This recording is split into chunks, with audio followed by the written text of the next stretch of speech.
Recently, a delegation from Louisiana consisting of senators, congressmen, and parish presidents met with FEMA to discuss the increase on flood insurance premiums.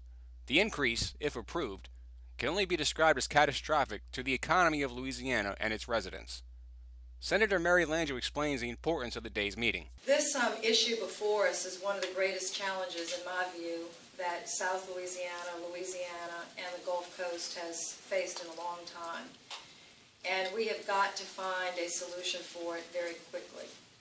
Because of new laws and some administrative action on the part of FEMA, there are thousands of people in our state, thousands of homeowners, businesses, commercial properties, realtors, and bankers at great risk because of the policies that are coming out of Washington, D.C. Senator David Vitter said that there have been requests for Washington to provide leadership, specific solutions, and information. However, they have been slow to respond. We would like specific recommendations from them, and so far, quite frankly, the administration has been deafeningly silent on that. And we want and invite specific proposals to fix these aspects of Biggert Waters.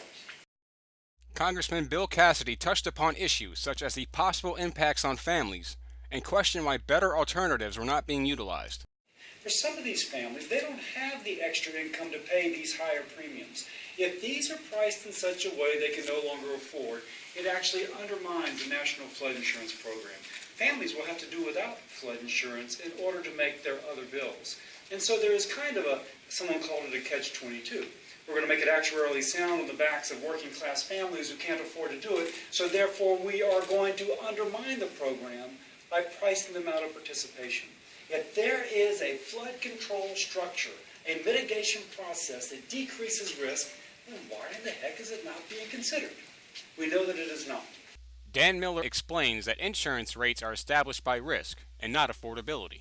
One of the things that Congress asked us to do, many in Congress asked us to do, this doesn't speak to the affordability provision, but it does speak to the rates, is to establish rates that reflect the risk. So as we apply the science, the question is what rate really reflects that risk? Parish presidents were able to express their concerns on the effects of the premium increase and the importance of educating the rest of the country. We pulled ourselves up from the hurricanes and from the oil spill. This will destroy coastal Louisiana. Also, we've got to educate the rest of the country. As we heard today, and thank you so much for this trip, other areas of the country want it to be self-sufficient, so do we. They don't know what's coming. Our job here is to educate the people across these 50 states.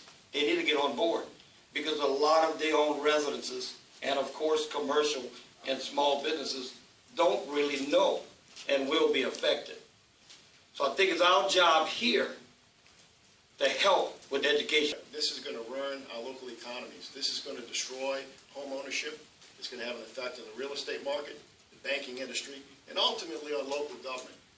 Relies on these tax revenues when those properties' values go up and when those properties can't be sold and when people can't afford to insure those properties.